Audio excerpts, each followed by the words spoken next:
people in this country have been the victims of violence at the hands of the American white man for 400 years. 400 years. 400 years. The question of whether or not violence is going to be used is not a question for the black community. It's a question for white America.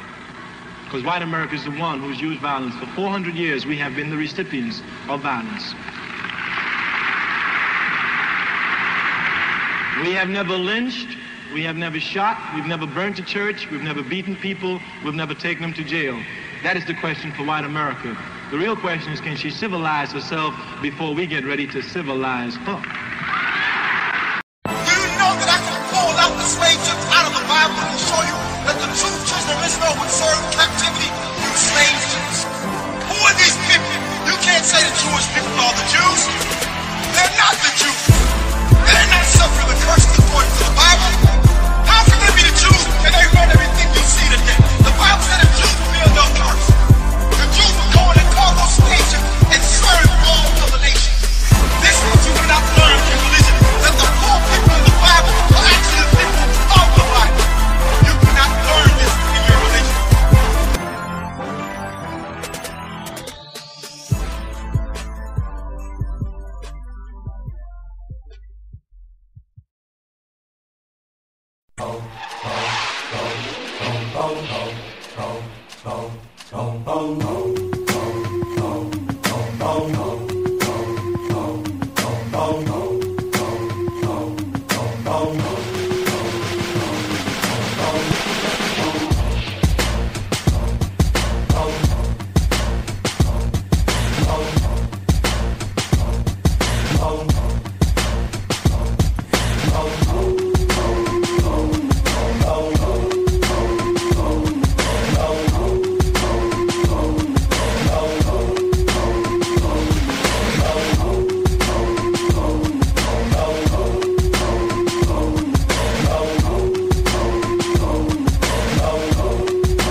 Egypt is steeped with a grand history of ancient science, technology, and beautiful structures.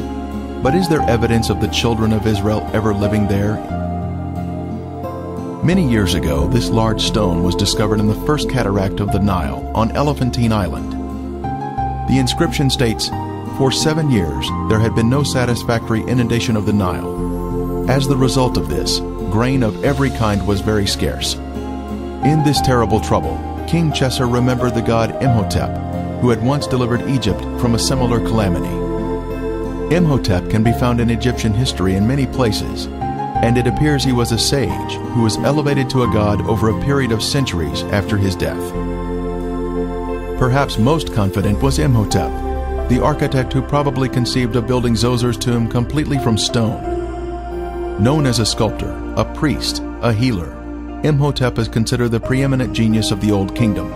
Imhotep had even saved his country from famine. Could Imhotep and Joseph have been one and the same person? We head to Saqqara, Egypt, a short distance south of Cairo. This is where the first pyramid was built in ancient Egypt. It is called the Step Pyramid due to the distinct levels in its shape.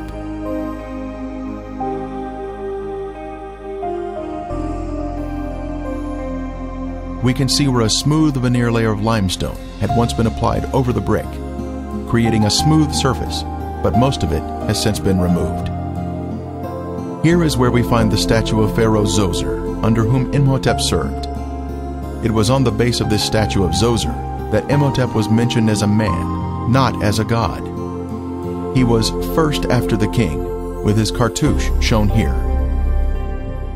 At the complex of buildings, the main hall is of importance to us. It was here and in other locations in Egypt that Joseph saved his country from famine. Then Joseph said to Pharaoh, "Indeed, 7 years of great plenty will come throughout all the land of Egypt, but after them, 7 years of famine will deplete the land." In Joseph's day, as one entered the building, they would make their way down this hallway to purchase grain. There would be many cashiers available for customers of various languages to trade for the much-needed food. The famine was all over the face of the earth, and Joseph opened all the storehouses and sold to the Egyptians. As we exit the hallway through the area in the rear, we see over on one side a series of deep structures where grain was stored underground during the 7 years of plenty. Then over the next 7 years, it was sold to the Egyptians and visitors from other countries. A system of vertical underground silos created a cooler environment for the grain to be stored. This was the design of the genius, Joseph. When grain was removed from storage, the oldest grain was carried up by way of this long descending stairway. The grain silos were interconnected via tunnels, which allowed the grain to flow down to a central exit point located at the bottom of this stairway. A record of this event of removing the grain can be seen on hieroglyphics such as this at Thebes, showing the sacks of grain being carried up the stairs from the granaries. Another example of this can be seen at the tomb of Iti. As a way to honor the Lord of Heaven, Joseph built this first pyramid in Egypt at Saqqara to show his thankfulness to the Lord for honoring him and saving the Egyptian people from famine. In that day, there will be an altar to the Lord in the midst of the land of Egypt. Centuries later, many other great pyramids were built in Egypt, following the lead of Joseph or Imhotep. Revered throughout the ancient world. His achievements span from art, science, politics, to religion. He was builder of the first pyramid, the world's first known architect, father of medicine, high priest and prime minister of the most powerful state on earth at the dawn of civilization. For all this, historians call Imhotep the world's original genius. 2,000 years after his death, Imhotep was recognized for his earthly achievements and elevated to the status of a god.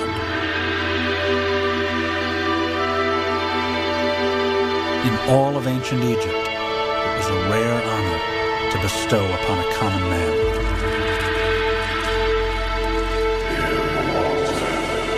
Like Jesus in the Christian tradition, Imhotep was seen as both mortal man and the son of the Creator God. Shrines were built to honor him in the most sacred temples of Egypt, at Philae, Karnak, Thebes, and Luxor. Pilgrims by the thousands traveled from Greece, Rome, and throughout the ancient world, flocking to his shrines, carrying devotional statues of him. Imhotep's tomb and temples became the ancient world's equivalent of Lourdes, places to go for healing and worship. How did this man of earthly origins rise to the status of a god? What are the secret eternal powers of Imhotep's medicine and magic? How did Imhotep dream up and build the first pyramid, the structure that would forever symbolize Egypt? Scientists suspect the answers to these 5,000-year-old mysteries are buried with the mummy of Imhotep, and they are searching for his tomb.